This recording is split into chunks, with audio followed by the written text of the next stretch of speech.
Good morning to all. I'm Geeta, Assistant Professor from ECE Department, Rohini College of Engineering and Technology.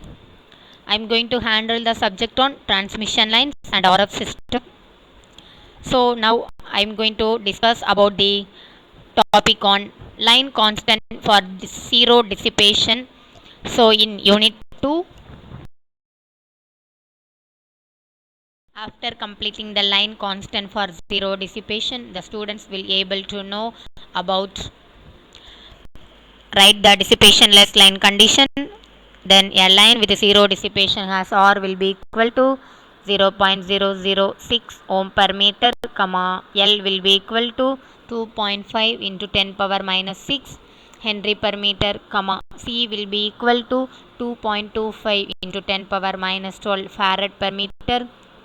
Then if the transmission line is operated at 100 megahertz, find R naught, alpha, beta, wavelength and velocity of propagation V.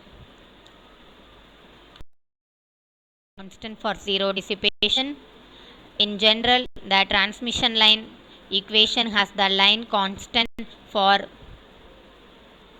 a given transmission line is given by where Z0 will be equal to root of Z by Y, where Z0 is the characteristic impedance, where Z is the series impedance, where Y is the shunt admittance. Then Z will be equal to R plus J omega L, where Y will be equal to G plus J omega C, where L or G and C, these three are the primary constant for the transmission line. Then Z0 will be equal to root of R plus J omega L divided by G plus J omega C. So the Z and Y value will be substituted in the Z0 equation. So then gamma, that is propagation constant, will be equal to alpha plus J beta, where alpha is the attenuation constant and beta is the phase constant. So the another formula for the gamma will be equal to root of Z into Y. Substitute the Z and Y value in gamma, where gamma will be equal to root of R plus J omega L into G plus J omega C, according to the standard assumption for the line at high frequency. J omega L greater than R, where J omega C greater than G. So now we have to substitute. R will be equal to 0 and G will be equal to 0. So this condition will be applied in the gamma value and Z0. So Z0 will be equal to root of J omega L divided by J omega C, where R and G will be equal to 0. So after this we have to cancel the J omega and J omega. Then Z0 will be equal to root of L divided by C. We get the characteristic impedance. So now we have to find the propagation constant, where gamma will be equal to root of J omega L into J omega C, where the R equal to 0 and G equal to 0. So this condition will be applied in the propagation constant. So J omega will be multiplied. So where gamma will be equal to root of J square omega square LC. So where gamma will be equal to root of minus omega square into LC, where J square will be equal to minus 1. So now we have to take them minus 1, that is omega square will be taken the root.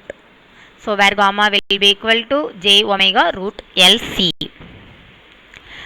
So already we know the formula for the propagation constant, that is alpha plus J beta will be equal to J omega root LC,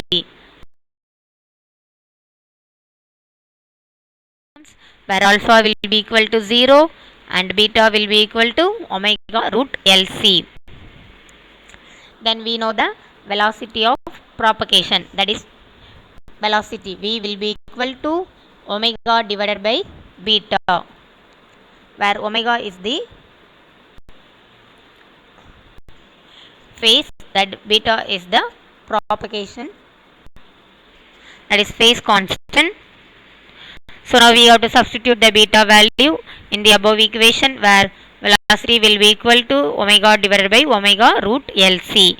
Then omega will be cancelled out. Then after the 1 divided by root LC. Then wavelength, that is lambda, will be equal to 2 pi divided by beta. So now we have to substitute the beta value in the above equation, where lambda will be equal to 2 pi divided by omega root LC. So these are the line constant for the dissipation less line. So we find out the characteristic impedance, propagation constant, and phase constant, attenuation constant, then velocity of propagation, then wavelength. So these are the condition for the dissipation less line. The quiz question will be based on the line constant for zero dissipation less line. So the propagation constant of a transmission line with impedance and admittance is given by 9 and 16 respectively. So is dash. Thank you.